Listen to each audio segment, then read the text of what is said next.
Anganwadi workers అందరికీ ఒకటే హామీ ఇస్తున్నా, మీకు శాశ్వతంగా ఒక అన్నగా ఉంటా, మీకు న్యాయం చేస్తా. తప్పకుండా తెలుగుదేశం పార్టీ వచ్చిన వెంటనే మా అంగన్వాడీ టీచర్లకు న్యాయం చేసే బాధ్యత తీసుకుంటామని మరొక్కసారి హామీ ఇస్తున్నా. మిమ్మల్ని ఉద్యోగాల నుంచి చేస్తాడంట, జీతం పెంచమంటే ఎస్మా పెట్టి నీ ఉద్యోగాన్ని డిస్మిస్ చేస్తాడంట. ఏమి భయపడక్కర్లా, మీరందరూ గట్టిగా ఉండండి. జగన్మోహన్ రెడ్డి గుండెల్లో రైళ్లు పరిగెత్తచ్చండి.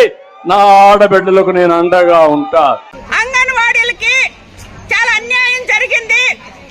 మేము అధికారంలోకి వస్తే తప్పకుండా అంగన్వాడీ మహిళలకి వేతనాలు పెంచుతామని చెప్పేసి ప్రస్తుతం ఉన్న గౌరవ ముఖ్యమంత్రి గారి నుండి మంత్రులు, ఎమ్మెల్యేలు అందరూ మా టెంట్ల దగ్గరకు వచ్చి ఆ రోజు హామీలు ఇచ్చారు.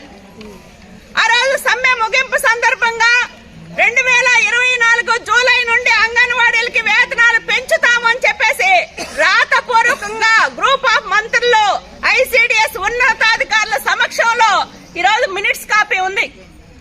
కానీ ఈ ప్రభుత్వం వచ్చి 19 నెలలు గడిచింది. 19 నెలల్లో కనీసం ఒక్కసారైనా అంగన్వాడీ వేతనాల గురించి మాట్లాడి చర్చించి ఈరోజు అది కాదు ఇది ఇస్తామనే పరిస్థితిలో ఈ ప్రభుత్వం వ్యవహారం లేదు.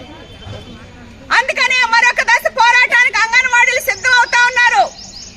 ఫిబ్రవరి 23వ తారీఖు నుండి మొత్తం రాష్ట్ర వ్యాప్తంగా 257 ప్రాజెక్టుల్లో రిలే నిరాహార దీక్షలు జరుగుతా ఉన్నాయి. చాలా శాంతియుతంగా నిరాహార దీక్షలు చేస్తా ఉన్నాం. అందుకనే ప్రభుత్వం నిన్న మంత్రి గారు పిలిచారు కదా, వేతనాల గురించి మాట్లాడతారని చెప్పేసి అంగన్వాడీ యూనియన్ ప్రతినిధులు చాలా ఆశతోటి నిన్న మంత్రి గారి దగ్గరికి వెళ్ళాం. కానీ వేతనాల ఒక్క విషయం మాత్రం మాట్లాడలేదు. వేతనాల విషయం మాట్లాడకుండా గతంలో మేము మట్టి ఖర్చులు ఇచ్చాం కదా, గ్రాట్యుటీ ఇచ్చాం కదా, మినీలు ఇచ్చాం కదా అని చెప్పేసి చెప్తా ఉన్నారు. అవి ఇచ్చిన మాట వాస్తవం.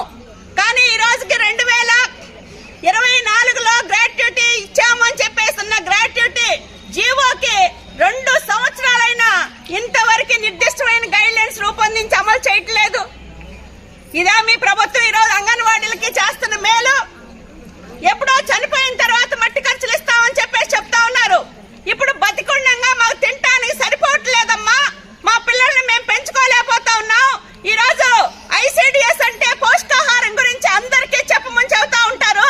మరి అంగన్వాడీలే మహిళలు కాదా? వీళ్ళకేం పౌష్టికాహారం అవసరం లేదా? వీళ్ళ కుటుంబాలకే అవసరం లేదా? అందుకనే పెరుగుతున్న ధరలకు అనుగుణంగా ఈ రోజు వేతనాల విషయం మాట్లాడండి అంటే ఆ ఒక్కటి అడగండి అని చెప్పేసి చెప్తా ఉన్నారు.